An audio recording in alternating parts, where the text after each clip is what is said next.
We are back here on Carolina Women here at Birdie James with our friend Charlie Clark. We're really excited to talk about TEDx November the 4th, 2 to 5 on a Saturday. And Charlie is one of our enigmatic speakers. Oh, that's so big, enigmatic. Exactly, which means we're going to tease you a little bit. What is your topic? Mine is, I love the whole theme of this year's TEDx, which is the power of. And I'm going to talk about something that impacts every single one of us, which is the power of media. Imagine that. Imagine that. We're flooded with it these days. And what is it about media these days that's so important? You know, I always wonder, do I need to get my audience's attention or do I need content? You know, it's so interesting that you say that. As I'm diving into this, you know, I swim in a world of media Yes, all day long. Correct. 20 years, I'm in that cesspool swimming, good, bad, and different. Sure. So I've seen lots of changes, but I think the volume, the sheer volume in which every one of us is inundated. It's almost like it's just a flood washing over you every day and saying, pay attention to me, pay attention to me, pay attention to me. And we're paying a lot of attention. Yeah, the average, believe it or not. I'd love this. None of us wakes up every morning going, you know, I think I'll scroll on my phone for about 4 to 6 hours today, but that's exactly what we're doing. 4 to 6 hours a day is the average time someone spends scrolling through media and content. And if you're a Gen Zer, oh my gosh, it's even more. Even more? If you're 65 and older, don't think you're off the hook. Okay. Folks 65 and older actually spend up to half of all their leisure time in some form of media. Engaged. And what are the different kinds of media that are taking precedence right now? Is it a quick fix of a 3-second Twitter? Is it I'm going to watch a Netflix series? Sure.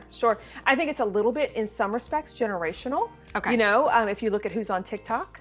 I am. Right. If Are you you? look at, I am not on TikTok. Best algorithm ever. Oh, it is an algorithm. It's definitely the best algorithm. For a reason, you know, billions of dollars are spent to keep you doing this. To keep you doing, and I love a rabbit hole just as much as the next gal. You know, the point of my TEDx talk for this is going to be talking about research is showing, you know, we all like to go, oh, we should just stay off our phones, and those Gen Zers are on their phones all the time, and you know, that thing. It's really be not as cognizant of the time you're spending scrolling, but the content. Exactly. What are you consuming? So it's really funny when we talk about TikTok, my algorithm is all on psych and on the things that I do. And it's really interesting because they cite sources. So it's funny, my son, who's a physician, and my daughter, we're always kind of cross TikToking algorithms, which is kind of fun. So what you're saying is, you can really choose your source of media and what you can curate it. Be picky, curate it, because you know who's in control of the algorithm. Your algorithm is you. Right. You. It's only going to pick up. It's going to spend, like I said, billions of dollars doing that too.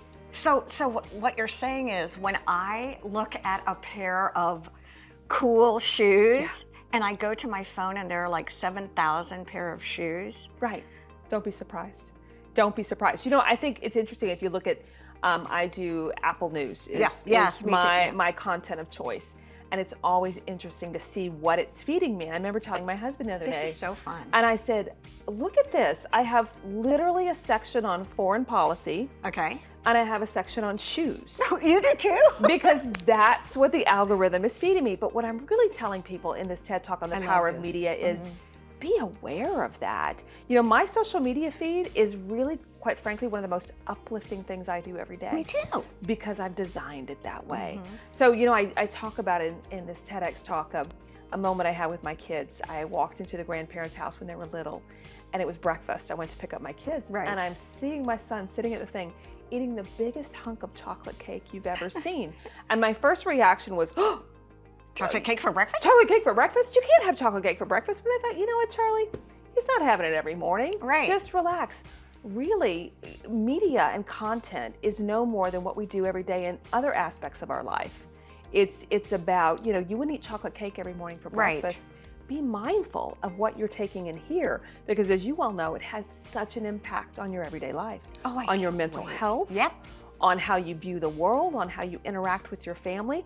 Don't you think that's something worth taking a look at and being mindful about? I love this. Tickets are available at South Family Arts Center. South Family Arts Center, or you can go on the TedX website, Absolutely. TedXHiltonHead. And get them. They're going quickly. Charlie, it's great to see you. Great to see you too. Stay with us. More to come.